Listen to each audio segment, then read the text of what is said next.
achieved so many successes, and among them is the successful hosting and organizing of the first NECOF in Basse 2001. They also provide training avenues in various fields for individual youths and organizations.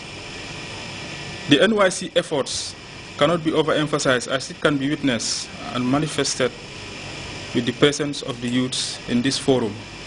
As people responsible for young people in the country, much is expected from them in understanding the youth policy and strategized implementation for meaningful development of young people in the country. This move, however, came as part of the NECOF 2012 resolutions, which calls for skill enhancement of staff of the National Youth Council. This training is important because it's going to serve as a springboard for proper coordination, proper reporting, proper communication of youth programs and activities both at the regional and at national level. People say we don't do anything. Well, we don't do anything. But just come into our house, look at what we do, and you'll know we do something. So how do we ensure we get back to the people so that people know what we are doing? Because we are doing it on their behalf. So we want to consolidate that. Despite the fact that young people constitute the greatest chunk of our population, it is observed that some still remain reluctant in taking up certain responsibilities. The permanent secretary at the Ministry of Youth and Sports, Nancy Nyang, called for more female participation in the National Youth Council as she questioned the character of some young people. PS Nyang also delved into the management challenges that young people continue to face. If you say January 2013 and we are in May 2014, and that's the time we are talking of post-mortem, what type of signal is it releasing? And we are preparing for the next NECOF. You know, there is a little lapse there which shouldn't have occurred. Post-mortems are meant to be made immediately after. You gave yourself timelines. There is a 21-point action to be taken. Government has its own part. NYC has its own part. What have you done so far? You rate yourself. Which type of percentage would you say you succeeded in doing in terms of the activities? Yes, meetings are one of them. You are being lauded for the meetings that are being done. But where are the actions? This two-day training, which gathered all regional staff and representatives of the National Youth Council, is being used to, among others, to share experiences, understand the youth policy, management and governance issues of the Council for proper implementation of youth programs and activities in the country. Rohibite, Grts. The Gambia Growth and Competitiveness Project is moving to reducing difficulties associated with registration of businesses in the Gambia. The disclosure was made at a desensitization program organized by the body. Babakar Kamara reports. The business community, licensing officers, and other stakeholders for we to know and be aware of the single window business registry. A World Bank Gambia government-supported project gathered esteemed stakeholders and aspiring businessmen on a new device business registration scheme. The government of the Gambia took the bold and commendable decision to reform its business registration system and all the processes and procedures relating to business startup. The objective of the reform was to establish a single-window business registry as a one-stop shop for treating all business startup processes, and thereby improve the business environment and consequently the Gambia's rank on the World Bank Doing Business Index. The new project, according to a World Bank project official under the Gambia Growth and Competitiveness Project, came following a World Bank report tagging the Gambia with an unfriendly business status. Potential businessmen used to take 27 days to register their businesses compared to the new scheme, taking only a day with better access to online registration, valued at a fee of $13 US.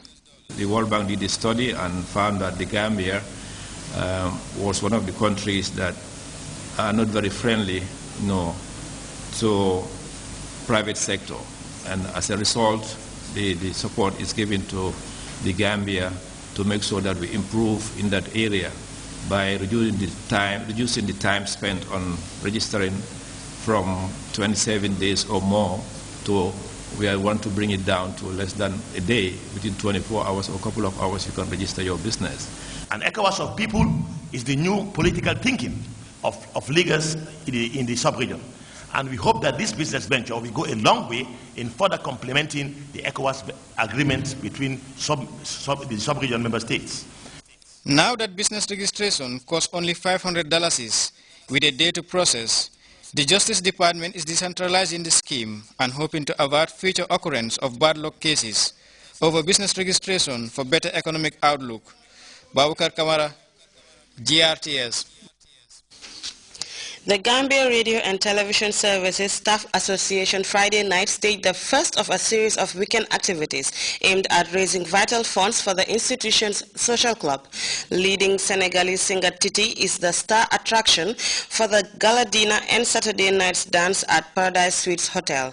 Winifred Nicole Hodibet joined the partygoers at Friday night's event.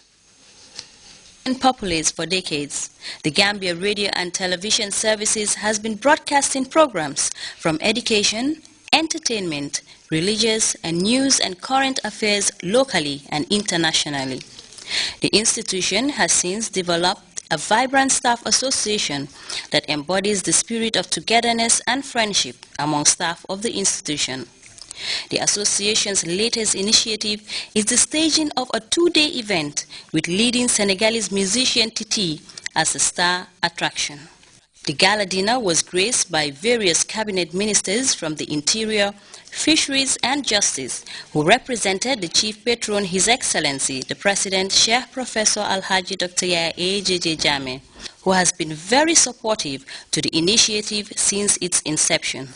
The event, GRTS Staff Association's president says, serves as a prelude to the president's 49th birthday anniversary, while adding that the event is expected to help raise funds for GRTS to improve service delivery in order to become #1 in the sub-region.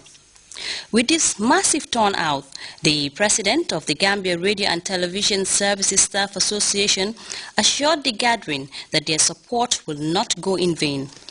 Ministers of the Interior, Justice and Fisheries, distinguished guests, ladies and gentlemen, GRTS board, management and staff have a vision to make GRTS a center of excellence when it comes to broadcasting.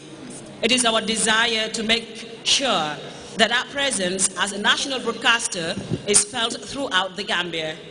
This is what my dynamic Director General Alhaji Lamin Manga calls Operation Decentralized GRTS.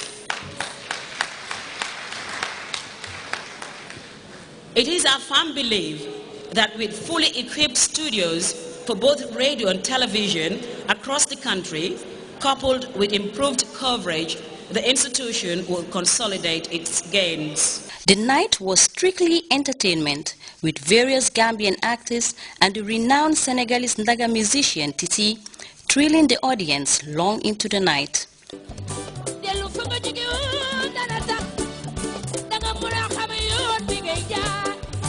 Reporting for GRTS News, I'm Winifred Nicole Hodibat. We will be back with news from outside the Gambia after this break.